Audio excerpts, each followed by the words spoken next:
Hello guys. मैं फिर से आ गया हूँ और एक्चुअली मेरे पास पॉलिटिकल साइंस जो ऑप्शनल है के एस मेंस के लिए उसका पेपर आ गया है। और काफ़ी मुझे रिक्वेस्ट आ रही थी कैंडिडेट्स की कि पॉलिटिकल साइंस का क्वेश्चन पेपर अरेंज कर दो।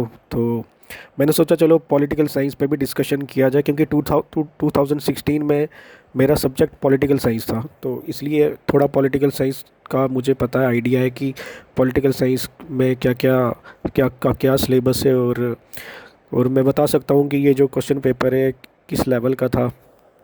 तो आप पहला क्वेश्चन देख सकते हैं कि बिहेवियरल अप्रोच पूछी हुई है। तो बिहेवियरलिज्म तो बिल्कुल मतलब सिंपल है और जनरल कंसेप्ट है और हर कोई पढ़ के जाता है, तो ये वाला क्वेश्चन तो बिल्कुल इजी था। जो दूसरा था ये न्यू लिबरलिज्म के बारे में है और ये कंसेप्ट है देयर इज़ नो अल्टरनेटिव।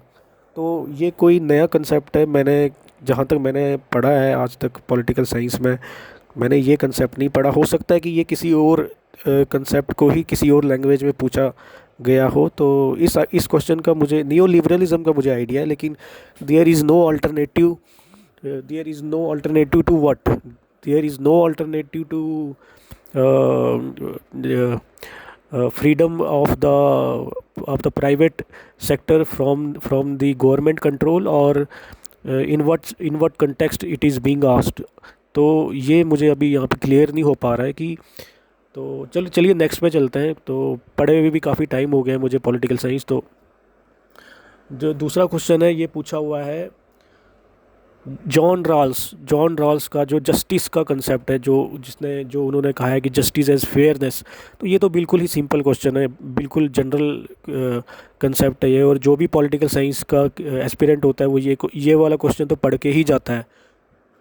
तो अब अगला क्वेश्चन है are liberty and equality incompatible. तो लिबर्टी और इक्वालिटी इनकम्पैटिबल, ये तो बिल्कुल जनरल, ये भी एक जनरल कंसेप्ट है। तो पॉलीआर्की, रॉबर्ट डाहल का जो ये कंसेप्ट है, ये तो बिल्कुल इम्पॉर्टेंट क्वेश्चंस में से एक क्वेश्चन ये आता है। तो मुझे लगता है कि जो भी पॉलिटिकल साइंस की थोड़ी भी पढ़ाई करके जाएगा, कम से कम ये कंसेप्ट तो वो पढ़ के ही जाता है। तो पावर एंड हेजीमनी, बिल्कुल सिंपल सा क्वेश्चन है। A state exist for the sake of good life and not for the sake of life only, ये एरिस्टोटल का कोट है। तो ये भी बिल्कुल इजी इजी था ये। तो discuss the liberal views on feminism, कुछ भी नहीं है, सिंपल है। मैंने अभी लॉ का पेपर दे के आया हूँ, वो इतना सिंपल नहीं था, ये बिल्कुल सिंपल क्वेश्चन पेपर है। जे S mills notion of liberty, ये देखो, अब इसमें बंदा तो लिखे बिल्कुल, मतलब लिख के तो काफ़ी कुछ आया जा सकता है इसमें। लेकिन बात यह है कि ये जो जनरल पेपर होते हैं, ये जो अब ये काफ़ी इजी, मुझे अभी तक तो ये इजी लग रहा है, इजी लेवल का पेपर लग रहा है। और इसमें हो सकता है कि कंपटीशन ज़्यादा चला जाए। तो अब relevance of Gandhian ideas in contemporary times, ये देखो बिल्कुल लॉलीपॉप क्वेश्चन है। Participatory model of democracy, lollipop question है ये। John Locke's theory of right to private property, ये देखो lollipop. New Marxian perspective of Gramsci, वाह वाह वाह, क्या लॉलीपॉप क्वेश्चन डाले हुए हैं। ग्राम्सकी का हेजीमनी का कंसेप्ट मिलाकर नियो मार्क्सिस्ट पर्सपेक्टिव देना था। अब rules of power politics in given by Machiavelli, वाह वाह वाह वाह वाह, क्या लॉलीपॉप क्वेश्चन पूछे हुए हैं। ऐसा अगर हमारा लॉ का पूछा होता तो कहने ही क्या, लेकिन हमारा लॉ का थोड़ा सा इससे मॉडरेट लेवल का था। मैं नहीं कहूँगा कि लॉ का पेपर टफ आया था, लेकिन ये कि थोड़ा मॉडरेट लेवल का था और काफ़ी थोड़ा एनालिटिकल भी था वो। लेकिन कुछ क्वेश्चन उसके सिंपल भी थे, लेकिन क्रिटिकल थिंकिंग पूछी हुई थी। केस लॉज डिसाइड करने पड़ते हैं, केस लॉज बताने पड़ते हैं, थोड़ा सा वहाँ पे थोड़ी सी प्रॉब्लम आ जाती है। अब ये देखो, ये सेक्शन 2 है। तो अब ये देखो पीजेंट एंड वर्कर मूवमेंट पूछी हुई है। ये देखो salient features of Indian constitution, ये देखो क्या क्या भाई, क्या क्वेश्चन पूछा हुआ है, लॉलीपॉप क्वेश्चन पूछा हुआ है। अब देखो बेसिक स्ट्रक्चर डॉक्ट्रिन, ये लॉ में भी आया हुआ था, लेकिन मैंने वो अटैम्प्ट नहीं किया क्योंकि उसके जो दूसरे पार्ट्स थे वो मुझे थोड़े से, मतलब उसमें थोड़ी, मेरे को उसमें थोड़ा सा ना कन्फ्यूजन था, तो इसलिए मैंने वो पार्ट छोड़ दिया। लेकिन ये बेसिक स्ट्रक्चर उसमें भी आया हुआ था। और इसमें देखो ये तो बिल्कुल सिंपल सा पूछा हुआ है। Role of parliament in law making process, ये लो भाई, ये तो बिल्कुल लॉलीपॉप क्वेश्चन है। Contemporary challenges of panchayati raj, simple है एकदम। राइज ऑफ बीजेपी, अब ये तो एक ओपिनियन बेस्ड क्वेश्चन है, तो इसमें तो थोड़ा बहुत तो आपको अपना ओपिनियन भी देना पड़ता ही है। अच्छा, rising centralising tendencies of Indian federalism, अब देख लीजिए ये तो बिल्कुल ओपिनियन बेस्ड क्वेश्चन है।